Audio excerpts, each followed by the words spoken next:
अस्सलाम वालेकुम नाज़रीन। इस किस्त के आगाज़ में जंगल का मंजर दिखाया जाता है। बामसी और गुलदारो अर्तुर साहब की तलाश जारी रख रहे थे और निशानों के पीछे जा रहे थे। इतने में बामसी एक निशान देख लेता है। वो गुलदारो को बुलाता है। गुलदारो निशान देख कर कहता है, ये निशान अभी ताज़ा है, चलो इसके पीछे चलते हैं। फिर वो उस निशान के पीछे चल पड़ते हैं। दूसरी तरफ काई कबीले में तुर्गुत को होश आ जाता है और वो हकीम हरतुक को आवाज़ देता है। हकीम हरतुक तुर्गुत के पास आ जाता है और बहुत खुश हो जाता है और कहता है, ये कैसा मौजज़ा है मेरे यारब, अल्लाह की हिकमत के सामने कुछ भी नहीं है।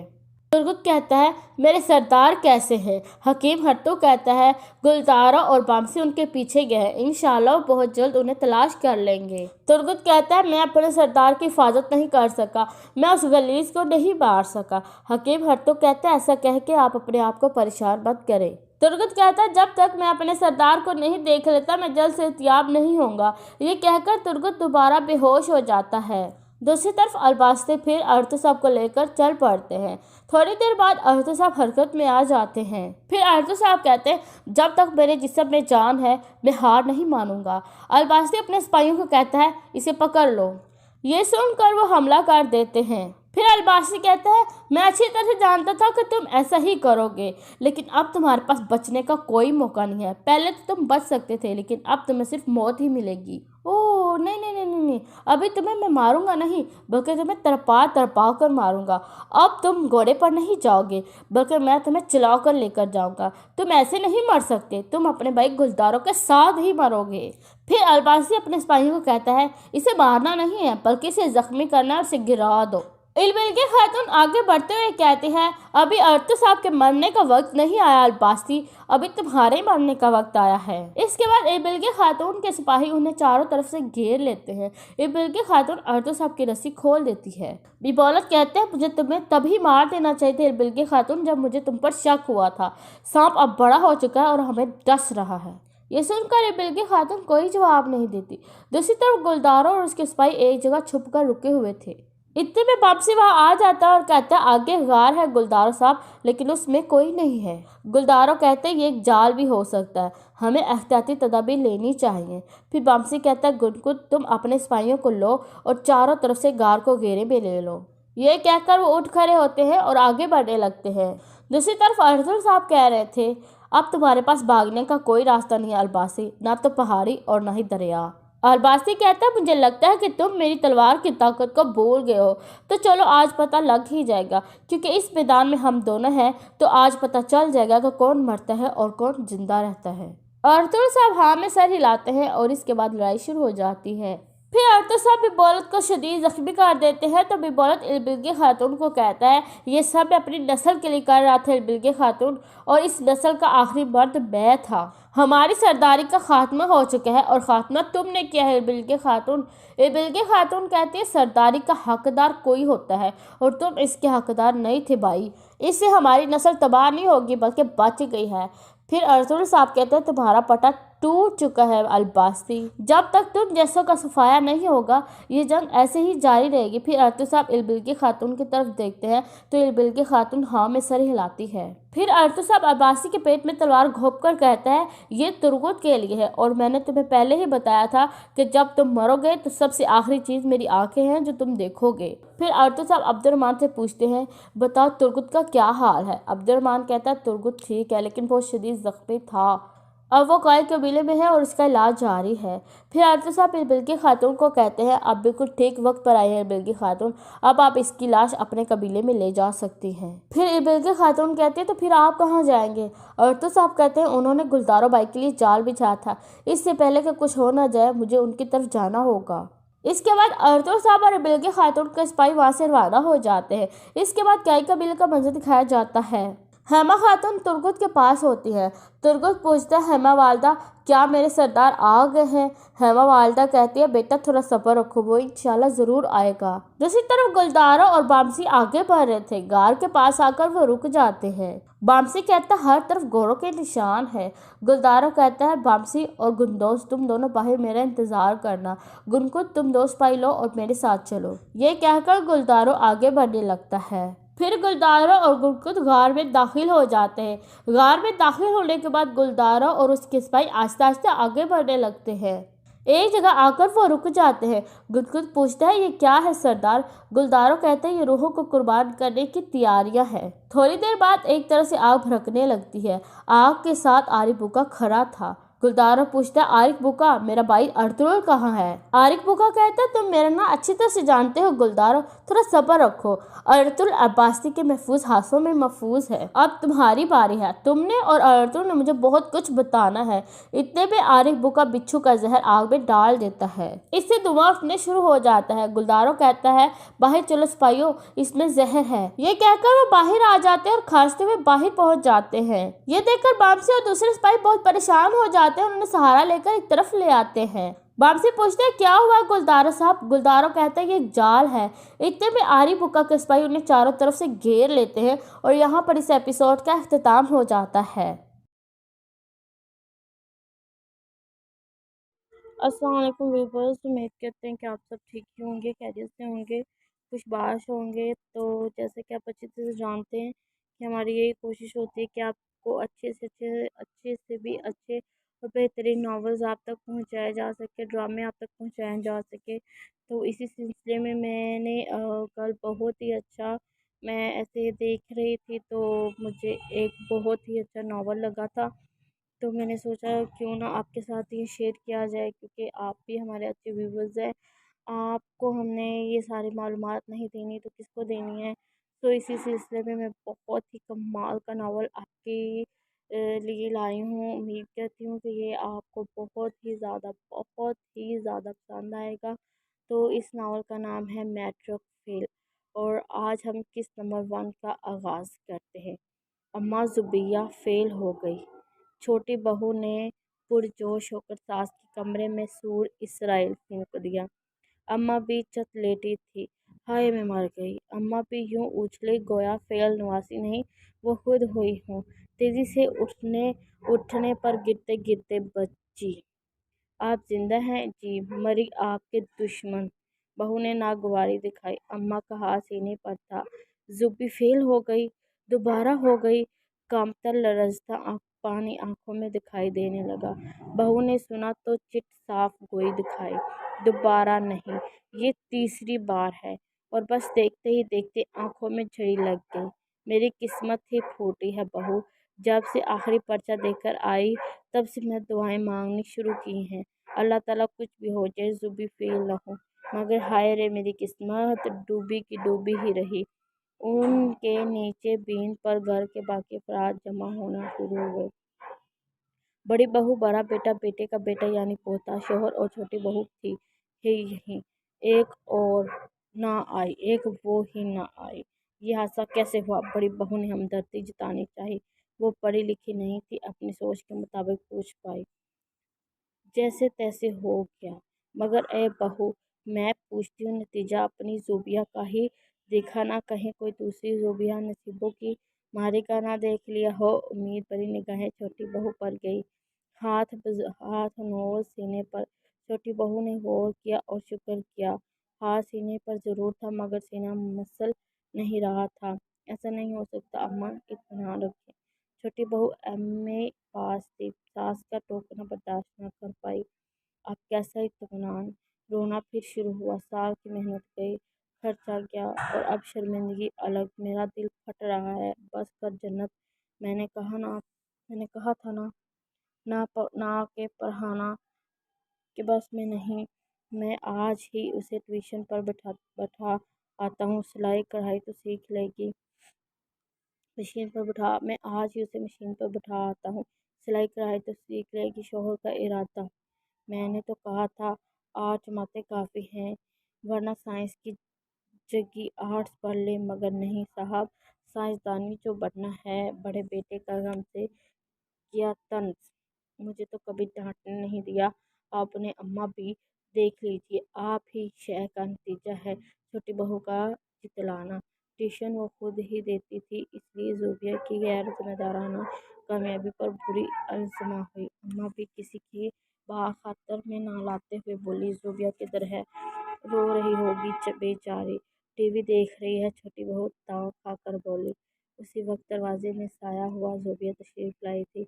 गुमसुम स्टॉप फेंकी फेंकी सी बेरंग चेहरे के साथ, खाली खाली सी सबको साफ रूप से मिल गया। अम्मा भी जोबिया को देखा। जोबिया ने अम्मा भी को निगाहें मिलाई और वो अपनी जगह धाड़े मारकर जो रोना शुरू हुई।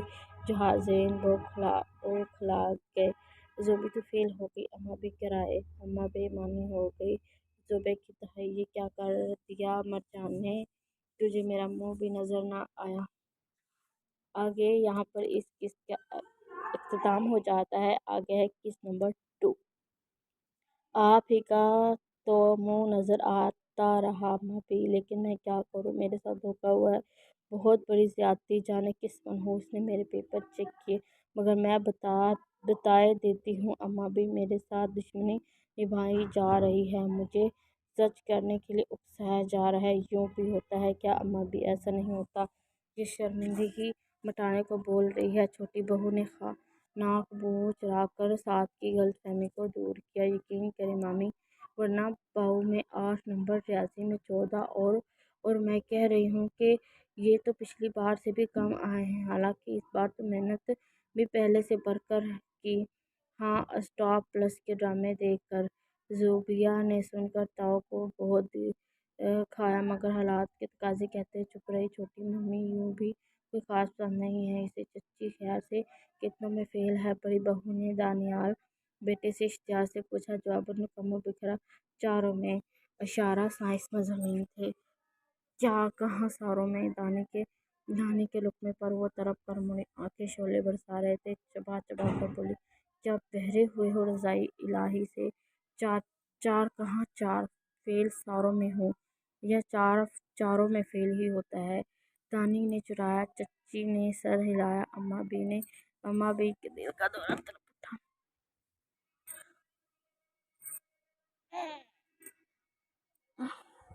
सोचा था बिन माँ बाप की बच्ची है, पढ़ा लिखा कर किसी नौकरी में अड़ा दूंगी। तू जहाँ भी रहेगी भूखी तो ना मरेगी। सारा साल इस घर की तरह हो, कपड़ा खाना हाथ में दिया मगर सब बेकार। अब पर्चे दे देकर सर सफेद कर दी। वो सख्त मनहूस थी। जख्म जख्म की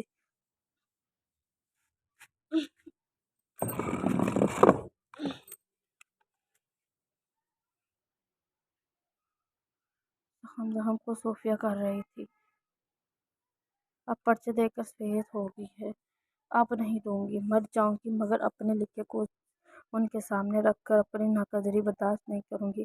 आप करें मुझे फेल, शोहिदी करे, सारे जंग से मुंह छुपाते फिरे, भूख हड़ताल करके ऐसी ऐसी दुआ मांगूंगी कहीं ना रहने दूंगी। मगर एक बात तय कर ली मैंने, उन्हें एक बार अपने इरादों में कामयाब नहीं होने दूंगी। जोबिया खान को फेल करने की हसरत लिए मर जाएगा मवा चेक कर। हाँ, तकियत कहते वो उस वक्त खुद सिरी की इंतहाई खड़ी लग रही थी। अम्मा बी की आंखें लफ्ज चेकर पर फैलकर कमबरटों पर फैल गई थी। किस अंग्रेज का नाम ले रही हो कलमुही? ये सारी मनहूसियत उसी की है। फिर बता, मुझे कैसे जानती? उसे जलाल में हाँकते हुए सब प्रेशराइज होने लगा। दानियाल दांत में कोसने लगा। कूद छोटी बहू भी सट पाए। चुप्पू पेपर पढ़ने वाले को कह रही, अम्मा बात तुम्हें हाय अब किस किस को कोसना। नेट पे नतीजा आता है, सब देख देख कर मजाक उड़ाते हैं। तुम्हें जरा लड़की शर्म नहीं आती? हमारी इज्जत को खराब करती रहती हो। हम पेपर रीचेक। दादी जी, जोबिया इतना कह रही है तो मान क्यों नहीं लेते? हम पेपर रीचेक मतलब जाकर चेक कर सकते हैं। झूठ का झूठ और सच का सच हो जाएगा। मजा लेता दानियाल ही ऐसा मशवरा दे सकता था। दादी जी, पोते लाइक फाइक की मालूमात पर सदके वारी हूँ। वही जोबे की स्थिति गुम होगी। चलो जी, एक और शर्मिंदगी, दोबारा बदनामी रहने दे। अम्मा भी बेईमानी की जीत और इस जहां में हो लेने दे। मैं समझ जाऊंगी। चेकिंग में पैसे लगते हैं, टाइम ज़ाया और हुनर भी कुछ नहीं। उसके मनाने पर लाली अम्मा भी सीधी हो गई। टाइम ज़ाया होता रहे इसकी भला से, मगर पैसों वाली बात पर इरादा बदल गई थी। चलो मैं नमाज पर आऊँ, शर्मिंदा करा के रख दिया। यहाँ पर भी इस एपिसोड का अख्तिताम हो जाता है। आगे किस नंबर है 3। बड़े मामू ने अरशाद जारी किए। अम्मा भी पढ़ाई में दुआएं सिर्फ करने के बजाय रिश्तों के वजीफे शुरू करें। बड़ी बहू भी जख्म चीर गई। छोटी बहू का फ़ोन बजा। अस्सलाम वालेकुम जी खान साहब। मज़ाहाना अंदाज अपनाकर वो माज़ार खुदा का तराम में यूँ मुखातब करती थी। जी फेल हो गई है। लें इरादा मुताला पाकिस्तान इस्लामियात और बच्चों की सब्जेक्ट हैं। ऊपर लिख दिया गया है is a whole is a hall. वो बोलती बोलती दूर होती गई। अम्मा भी आहुल पर चौंकी उलझी उलझी सी रह गई। हो क्या अपनी जोबी होल गई है। चेहरे पर परेशानी सवार हो गई। दिल गोता खा गया। माहौल पर अजीब सी और भारी तारी हो गई। सुकोत छाकर अलग भेग फैला रखा था। 10:30 के दाद फजा यूं ही परवैशियत और इसरार सी हो जाती थी। जन्नत भी बड़े और छोटे बेटे के साथ रहती थी। ये घर उनके शौहर की मलकियत का था, इसलिए वो दोनों उसे छोड़ने पर आमादा नहीं थे कि सारी जिंदगी यहीं बसर थी। दरमियान के 3 बेटे शादियों के बाद उसी कॉलोनी में आस पास मगर अलग अलग मुकीम थे। बड़े बेटे की मार्केट में दुकान थी, जबकि छोटा बैरून मुल्क में सुबह नाश्ते से फरागत पाकर दोनों बहू अपने में काम निपटाती, कमरों में समाती। ऐसे में अम्मा भी सुकून से घबरा कर तन्हाई से बोली जाती। ज़ोबिया को अम्मा भी से ज़्यादा टीवी ड्रामों में दिलचस्पी थी, लिहाजा आजकल बकरे से दिल बढ़ाती थी। छोटी बहू चंद लम्हे कबल अपना बैल पकड़ा गई थी। कहो कैसी हो राबिया। दूसरी सिमत ज़ोबिया की वालदा थी। जैसी तैसी भी हो, अपनी सुनाओ अम्मा। और ज़ोबी की पास नहीं हो सकी। अम्मा भी कहकर आबीदा हो गई। अंदाज हाँ। राबिया बेगम ने सर्द आह भरकर माहौल यकबसा करना चाहा। माहौल तो जूं का त्यों रहा, अलबत्ता अम्मा भी जरूर ठठर गई। हमारी किस्मत अभी दूर खड़ी है, वो कह रही थी। मैंने सोचा था कि मैट्रिक कर ले तो इस्लामाबाद भिजवा दूंगी, पढ़ लिख लेगी तो किसी अच्छी जगह शादी कर दूंगी, मगर जाने गलत कहाँ रह गई है। दूसरी तरफ वो भी गमज़दा थी। अम्मा भी नागवारी से टोका, खूब जवान जहाँ लड़की को इस्लामाबाद भेजने का ख्वाब। मैं कहती हूँ उसके नाखून लो खातून, यहाँ मैं बैठी हूँ ज़माने के सर्दो गर्म से महफूज रखती हूँ, वहाँ कौन होगा। खुदा का वास्ते से लड़की का दिमाग खराब मत करो। उनके चेहरे पर बदमज़गी फैल गई थी। राबिया बेगम खुश्क हो रही थी।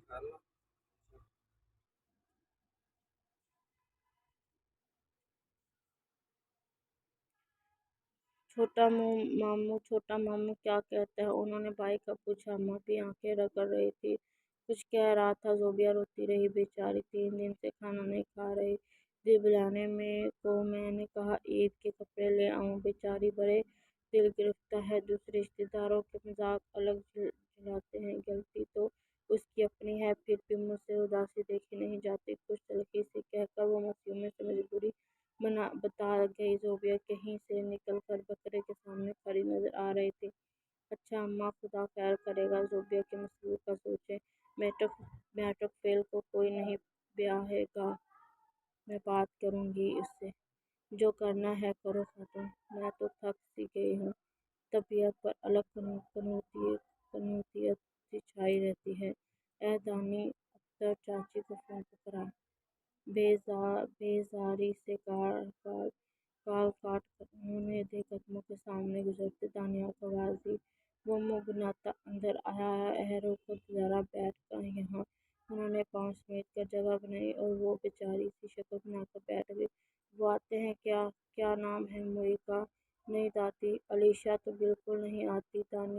दानी का फ़ोन खुश्क हुआ। जन्नत बी ने दांत कचकचाए कर पिश्त कर 2 हाथ फैलाए। और यहाँ पर भी ऐसी इस एपिसोड का अख्ताम हो जाता है। तो आगे नेक्स्ट एपिसोड नंबर 4, मुझे लगता है कि ये तो 9 एपिसोड है और अभी तक तो ये आज इसी में ख़त्म हो जाएगी। चलो अच्छी बात है, ये ख़त्म हो जाए तो आगे किस नंबर 4 में कमबख्त ग्रामर का पूछ रही होगी। ग्रामर होती है ना जो कुछ सोच अंदाज में वो चुप हो गई। दानी पिस्त पर हाथ फेरता बुलबुला रहा था। पता नहीं क्या पूछ रही हैं। आप सवाल पूछे ना। वो हैरान निगाहों से देखने लगा। दादी जी को ग्रामर से क्या काम, मैट्रिक करने का सोच रही हैं। Oh no, expired age. वो परेशान हुआ। ये होल क्यों लिखा जाता है? नतीजों ہول ہے نا؟ دانیال کھل کر سمجھ گیا۔ اطمینان سے بولا، نہیں دادی جی، یہ خالص انگریزی کا لفظ ہے جس کا مطلب ہے اگلے پل آنکھیں چپکیں۔ وہ بہت ذہین تھا، جس کا مطلب سوراخ کے ہیں۔ اس نے ہول کا مطلب سمجھا کر الٹا سلجھا دیا۔ این سوراخ، ہائے سوراخ! وہ دل والا وہ پسینہ پسینہ ہو گئی۔ یہ یہاں اس کا کیا کام؟ اے دانی بتا جلدی، پڑھائی کا تعلق دل سے ہے؟ اندیشہ ابلنے لگا۔ نہیں دادی، دماغ سے۔ دانی بور سوالوں سے اکتا کر باہر نکل گیا۔ ادھر اماں کو بے حال چھوڑ گیا۔ سوراخ دل سے نہیں، سوراخ اور مطلب اپنی زوبیہ ہول نہیں گئی، اس کے دماغ میں سوراخ ہو گیا ہے۔ انہیں زوردار جھٹکا لگا۔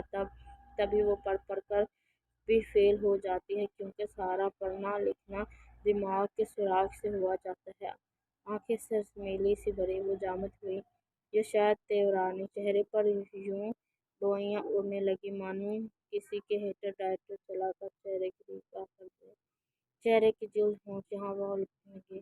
وہ اماں بیمار ہو گئی، یہ ایک کچھ روز پہلے کا ذکر تھا۔ دادی جی سلام کہتا ہے آواز پر۔ انہوں نے آہستگی سے پلکیں کھولیں۔ ماتھے پر سر درد کے پٹے سے پٹی باندھی ہوئی تھی۔ ارے خیام، آؤ بیٹا، بڑے دنوں بعد آئے ہو۔ وہ پرزائی کی نرم مسکراہٹ اچھال کر اٹھنے لگی تو خوش اخلاقی سے آگے بڑھا۔ ماحول میں ترائنا نظر ڈالیں۔ شام کے سائے میں پورا صحن ہلکی ٹھنڈی چھایا میں ڈوبا ہوا تھا۔ زوبیہ دیوار کے ساتھ بندھے بکرے کے نال اٹھا رہی تھی۔ ایک نظر خیام پر ڈالی، پھر بکرے سے کھیلنے لگی۔ جی دادی، کچھ مصروفیت، کچھ وقت کی تنگی، معذرت چاہتی ہوں کہ آ نہ سکا کل۔ آپ کی طبیعت کیا؟ سنا تو زوبیہ کے بارے میں بھی تو ملنے چلا آیا۔ وہ سادگی سے بول کر چپ ہوا تو زوبیہ کے کان کھڑے ہو گئے۔ ایک اور خیر خواہ انداز دیکھو، جیسے میری تعزیت کے لیے آیا ہو۔ میں فیل کیا ہوئی؟ ساری دنیا ہی افسوس کے لیے ابھر پڑی، گویا خود کبھی فیل نہ ہوئے ہوں۔ اچھا کیا بیٹا آ گئے، بس اب کیا بتاؤں کہ فکری ہی پیچھا نہیں چھوڑتی۔ بھلا بتاؤ، یہ میری پریشانی سہنے کی عمر ہوئی، پھر بھی دیکھ لو کہ 2 لمحے سکون کے کہیں نہیں۔ وہ جیسے خود پر افسوس کھا کر بولی۔ خیام توجہ سے انہیں سننے لگا۔ تو پھر کس بات کی ٹینشن لیتے ہیں؟ تمہارے سامنے ہی ہے ٹینشن دادی۔ جس طرف اشارہ کیا گیا اور جس انداز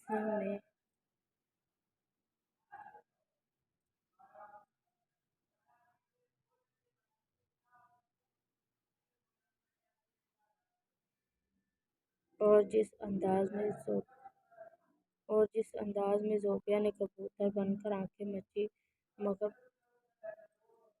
بلے کی کھلکھلاتی آواز کے سماعتوں تک پہنچ کر ہی دم لیا۔ ذلت پہ پھانسی اسے یوں بھی پسند نہیں تھا، نہیں بلکہ اسے کوئی بھی ذہین شخص نہیں پسند تھا۔ ہاں، یہ زیادہ مناسب ہے۔ یہاں پہ کس کا اختتام ہو جاتا ہے اور آگے ہے کس نمبر نیکسٹ 5۔ ارے کیسی ٹینشن؟ اٹس اوکے دادی، یہ تو ہوتا ہے، فیل ہونا بری تو نہیں ہے۔ کوشش نہ کرنا اور ہمت ہار جانا برا ہوتا ہے۔ زوبیہ دوبارہ کوشش کر سکتی ہے، یہ کوئی ناممکن بات نہیں ہے۔ اس نے وہی آسان سا مشورہ دیا، مگر زوبیہ کو ماننا پڑا اس کے فیل ہونے پر۔ اگلے لمحے اس نے سوچا، فیل ہونا برا نہیں تو خود کیوں نہیں ہو جاتا؟ دیکھا اس کا مذاق اڑاتا انداز، سب سے جدا بھئی ذہین جو ہوا دوبارہ بھی کیا یقین کے ساتھ ہی پاس ہو گئی؟ ویسے تمہاری کس جماعت کا وظیفہ ملا؟ اچانک یاد آنے پر اشتیاق سے پوچھا۔ ایف ایس سی میں دادی جی، اس نے بے خیالی میں سادگی سے کہا۔ انہوں نے نہ سمجھ کر سمجھنے والے انداز میں سر ہلایا تو دونوں نانی نواسی کے دل بے ساختہ طور پر سکڑے۔ کاش کہ زوبیہ بھی بات وہ نہیں، اب تو دوسری ہے بیٹا، اب یہ نہیں پڑھ سکتی۔ وہ مایوسی بولی۔ خیام نے اجنبا ہوا، خیریت کہیں تو نہیں؟ بورڈ والوں نے کہہ دیا ہے دماغ میں سوراخ ہے۔ وہ آنسو ضبط کرنے لگی تو خیام ہکا بکا رہ گیا۔ یہ کس نے کہہ دیا آپ سے؟ اسے اماں بیگ کی دماغی حالت پر شبہ ہونے لگا۔ وہی لکھا ہے، تم دیکھنا۔ میں نے دانی سے پوچھا تو اس نے بتایا ہول کا مطلب دراصل سوراخ ہے۔ میں سوچ سوچ کے پریشان ہوں خیام، میں بڑی محبت کرتی ہوں اس سے۔ وہ جذباتی ہو کر اسے دیکھنے لگی، اور وہ دماغ پہ زور ڈال کر جو ہنسنا چاہتا تھا اماں بیگ کا خیال کر کے بد وقت ہنسی سے فوراً دبا پایا۔ یا اللہ، ایسی کوئی بات نہیں پیاری دادو، کتنی بڑی بڑی فکریں پال رکھی ہیں آپ نے۔ ایسا یقیناً رزلٹ پہ لکھا ہوگا اور اس کا ہرگز ناخواستہ مطلب یہ نہیں ہے کہ اس کے دماغ میں سوراخ ہے، مطلب نہیں، بلکہ اسے دوبارہ سے شروع پڑھنے کا کہا گیا ہے۔ اب بینا کیا کا اخذ کر لیا خود سے ہی سنجیدگی سے کہہ کر وہ آخری بات پر ہنس پڑا اور اماں بھی کے چہرے پر زندگی لوٹ آئی۔ سچ کہہ رہے ہو؟ وہ عقیدت سے دوہری ہو گئی۔ اس لڑکی کی بات پر انہیں کوڑے کوڑے اعتبار تھا۔ بالکل، آپ ٹینشن فری ہو جائیں، اگلی بار زوفیا ضرور پاس ہو کر دکھائی دے گی۔ آپ عید کی تیاریاں کریں، دن ہی کتنے بچے ہیں، اس کی تو ایک ہی رٹ کے آگے نہیں بڑھے گی۔ تم سمجھاؤ اسے، قیام اپنی زندگی خراب کرے گی، تعلیم ادھوری چھوڑ دے گی تو کون کرے گا اس سے شادی؟ اس کی ماں بھی کہہ رہی تھی کہ آج کل تو بی اے والوں کی اہمیت نہیں، کہاں میٹرک۔ اماں بھی زوفیا سمجھ لائی، شخص سے شادی کروں گی بھی نہیں جو میری تعلیم کو دیکھے گا۔ قیام نے کہا۔ دیکھا اس کا چہرہ سرخ ہو رہا تھا، پہلی بار وہ اس کے جذبات یک لمحہ سمجھ پایا تھا۔ دادی جی ایسا کیوں سوچ رہی ہیں آپ؟ تعلیم ضروری ہے مگر کس نے کہا ہے اسے بطور کامی لیا جائے؟ رشتے جڑنے اور شادیوں کے فیصلے تو قسمت کی دین ہوتی ہے، نہ کہ اعلیٰ تعلیم، خوبیوں کے ڈھیر اور اونچی اونچی کامیابیوں کے۔ ہاں مجھے افسوس ہے کہ زوفیا میٹرک کلیئر نہیں کر پا رہی، مگر ایسا ہوتا تو وہ لوگ کیوں غیر شادی شدہ ہو جو بے تحاشا کامیابیوں کے زینے طے کر چکے ہیں؟ پھر تو ان کی شادی جلد ہی ہو جانی چاہیے تھی۔ اور اب بھی اس نکتے پر سوچ ہی کیوں رہی ہیں؟ وہ سوچ زندگی سے کہہ رہا تھا۔ زوفیا کی آنکھیں پانیوں سے بھر گئی، وہ حیران ہو رہی تھی، اتنا بھی برا نہیں ہے یہ۔ آگے کس نمبر 6؟ بیٹا میری زندگی کا بھروسہ نہیں ہے، میں جلد از جلد اس سے مطمئن ہونا چاہتی ہوں۔ انہوں نے صفائی دی۔ دیکھیے دادی جی، آپ تو پڑھی لکھی نہیں ہیں نا، پھر بھی آپ کی شادی اچھی جگہ ہوئی کیوں؟ قسمت سے۔ آپ ہی بتاتی ہیں کہ نہ، کہتی ہیں نا آپ کے پاس تعلیم تھی نہ ہنر۔ آپ کی بات پر بوجھ بن گئی۔ میری بات کا مقصد یہ ہے کہ زوفیا میں تو بہت سی خوبیاں ہیں، نرم دل ہے، احساس ہے، کسی کے دل آزاری نہیں کرتی، کسی کو دکھ میں نہیں دے سکتی۔ کہ آپ نے کبھی غور کیا ہے سوائے ایک بات کہ وہ پڑھ نہیں سکتی؟ کچھ بچے ہوتے ہیں ایسے جو پڑھ نہیں پاتے، مگر آپ اسے اتنا بڑا مسئلہ مت بنائیں، نہ اپنے لیے نہ زوفیا کے لیے۔ دادو جی لاجواب سی ہو چکی تھی۔ زوفیا مشکور سی ہو کر اسے دیکھنے لگی، اس نے دوستانہ مسکراہٹ اچھال دی۔ زوفیا نے محسوس کیا عجیب سا اسے دیکھنے والا جو خیام تھا، اس کی آنکھوں میں پیام تھا، خاموشی پراسرار تھا۔ اچھا چلیں، بکرا نہیں دکھائیں گی۔ گفتگو کا اثر ظاہر کرنے کو خیام اب کہہ رہا تھا، امی آپ سے جلد ایک بات کرنے آئیں گی، پراسرار لہجے میں، جو چونکہ کچھ الگ سا تھا اس کے انداز میں۔ وہ دبی دبی ہنسی تو سمجھ نہ سکی، البتہ اماں بھی پرخوشگوار صدمے سے شادی مرگ کی کیفیت طاری ہو چکی تھی۔ زوفیا کو نکتوں کی طرح کہانی کے ہر سین کا اینڈ اماں بھی کے ایسے ایکسپریشن پر ہو رہا تھا۔ حیرت تو بنتی ہے، 9 سال پہلے ایک تو زوفیا وہ تب 10 سال کی تھی اور ایک بڑی تھی، سنجیدگی تھی، کچھ غم کو بڑے سے، ایک ماں، ایک باپ، ایک گھر، اور خود وہ اکلوتی۔ اس کے ماں باپ میں بہت زیادہ پیار کبھی نہیں رہا تھا، اس لیے ہمیشہ ان دونوں کے دلوں کی شکایت کے انبار دبے رہتے تھے، اے زور چھٹکارا کرتے، کبھی روٹھتے کبھی مناتے۔ ایسے ہی ان کی زندگی چل رہی تھی۔ الیکٹریشین تھا لیکن کمانا جیسے اس کے لیے فضول کام تھا۔ بھوکا پھر بھی اس نے بیگم کو بھی نہیں رکھا۔ عجیب بات ہے کہ رابعہ بیگم کے پاس آسائش بھی تھی، پھر بھی انہیں ایسی زندگی نہیں چاہیے تھی۔ دونوں کی پسند کی شادی تھی اور اب ایک دوسرے کو شاید ناپسند کرتے تھے۔ زوفیا کو باپ اچھا لگتا تھا، بے حد اچھا۔ وہ بہت نرم مزاج اور دھیما شخص تھا، کبھی بیوی کو 2 انگلیوں سے تھپڑ نہ مارنے والا۔ ایسا زوفیا ہی نہیں، جاننے والی بھی کہتی ہیں، لیکن اس کے باوجود اس کا باپ بیگم کی بات ماننے سے انکاری تھا۔ دولت کے ذہن میں کھو کر وہ شاید خدا کو بھول جانے سے ڈرتا تھا۔ شادی کے 10 سال بعد رابعہ بیگم نے طلاق کا مطالبہ کر دیا۔ زوفیا ماں کو دیکھتی رہ گئی، بہت مجبور ہو کر اس کے باپ نے اپنی بیٹی کو ماں کو طلاق دے دی۔ رابعہ بیگم کسی اور ہواؤں میں تھی۔ زوفیا اب باپ کو دیکھتی رہ گئی، اس کی نانی اور دادی सखी बहनें थी, घर टूटे, ताल्लुक टूटे, रिश्ते टूटे और जज्बात नंगा हो गए। उसके बाप ने दूसरी शादी कर ली। उसकी माँ उस काम में भी साबका शौहर से बाजी ले गई। दूसरी शादी भी अपने पसंद से की। बड़ी चाह से और ज़ोबिया इस तमाशे की डोर में रुक कर मिट्टी मिट्टी हो गई, दह गई। उसकी तकदीर पाश पाश हो गई। उसे माँ ने बाप के हवाले न किया, फिर खुद भी साथ रखने पर तैयार न हुई। तैयार बाप भी नहीं था। उसकी माँ अब छोटी बाला के पहाड़ों पर खुश खुश की जिंदगी गुजार रही थी। और ये क्या हो रही थी। हाँ, बाप जरूर सुधर गया था। ये बचपन की जो महरूमियाँ होती है ना, हमें इंसान के साथ साथ चलती है। हमारा किसी भी मजबूत क्यों न हो जाए, ये महरूमियाँ बुनियाद में नपकती रहती है। बचपन यादें होता है ऐसी किराए से गुजरने वाला। उसकी माँ अब रोती थी, बलकती थी। और ज़ोबिया वो टूटी शख्सियत वाले ज़माने में खड़ी थी। वो बहुत ज़रूरत के तहत और मदम सा बोलती थी। अपने माँ बाप की तरह वो पहले जैसी परी नहीं रही थी। न साल बाद उसकी रानियाँ चुरा रहा था। वो बहुत जालिम चोर था और ज़ोबिया उसे चोर करने दे रही थी। उसकी कोई दोस्त नहीं थी सिवाय नानी के, कोई अजीज नहीं था। यहाँ पर भी इस एपिसोड का इख्तिताम हो जाता है। आगे हम एपिसोड 7, उसके बाद 8 और उसके बाद 9 कहानी भी ख़त्म होने वाली है। उसके पांचों मामू हर माह बाकायदगी से उसके अखराजात की महफूज रकम भेजते थे, लेकिन किसी की मोहब्बत उसके ममसार जहन को बार नहीं सकी। मोहब्बतें ऐसी होती हैं ना। अम्मा भी उससे बिलाशुबा मोहब्बत करती थी, मगर वो कहती थी कि वो इसे अपनी हिफाजत खुद करना सिखाना चाहती है। उन्हें किसी पर भरोसा नहीं था। वो यही बात ज़ोबिया ने अपनी सल्तनत, अपने कच्चे जहन और नासमझ बनाई में छुपी थी। वो दरअसल बिखरे ज़हन, मुंतशिर ख़यालात और अदम का शिकार थी। वो एक खौफज़दा लड़की थी, हालात से डरती चुभती। उसकी माँ को उसका सौतेला बाप मारता पीटता था।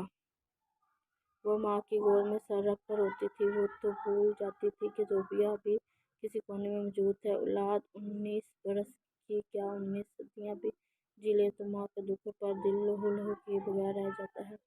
यह हकीकत है जो शायद गुमसहन हो गई थी, लेकिन दिमाग यकसुर की आरज़ी था।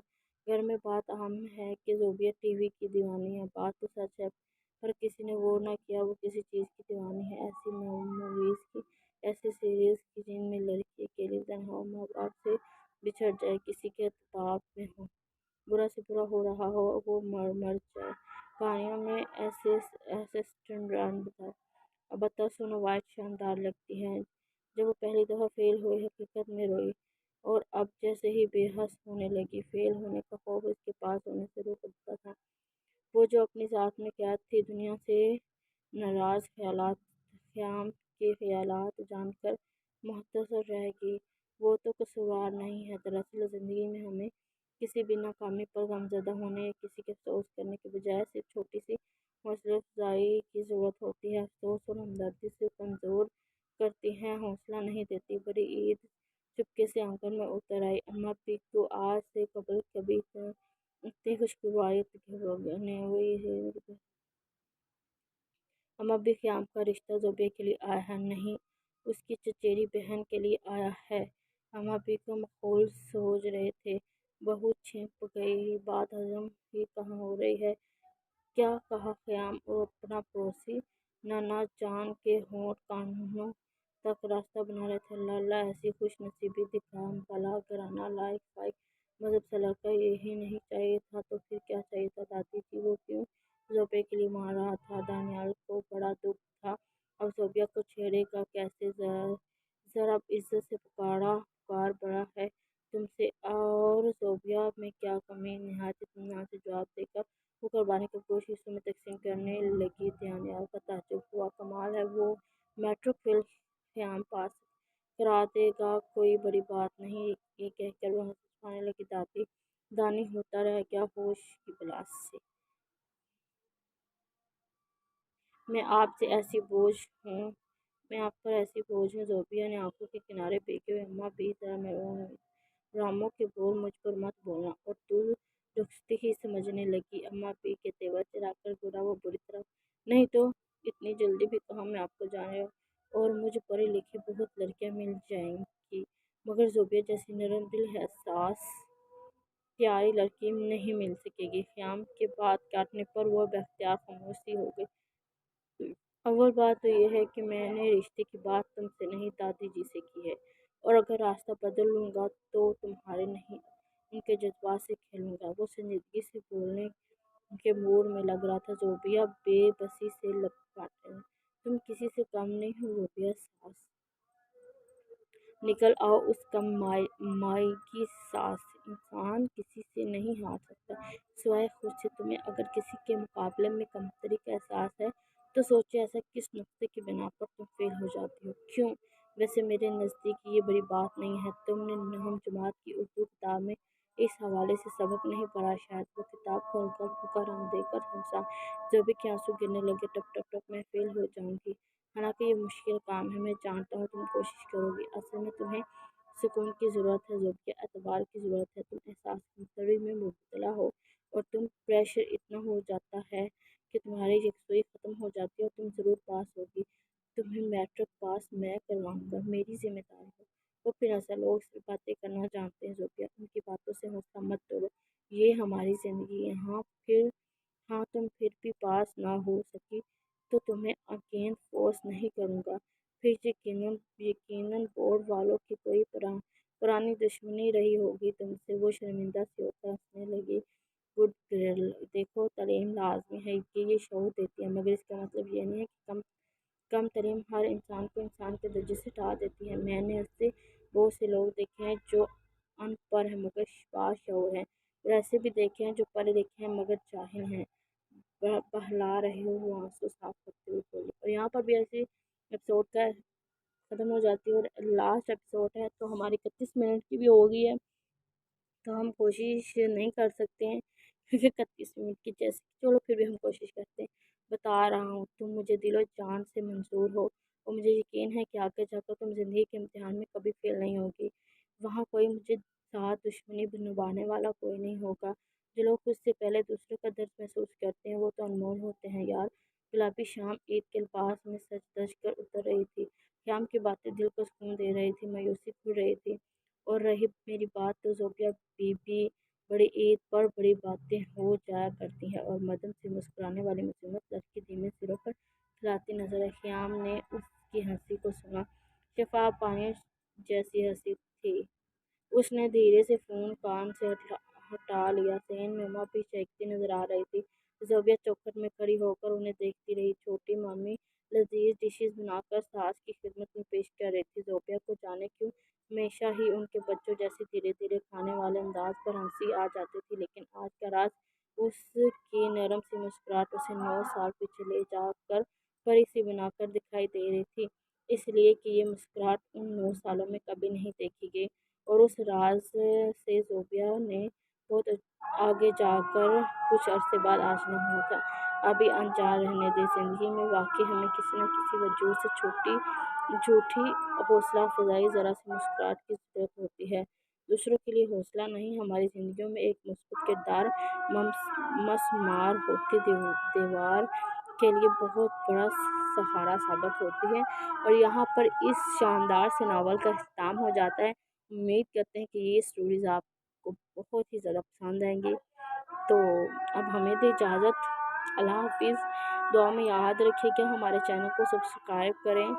ہمیں دے اجازت، خدا حافظ۔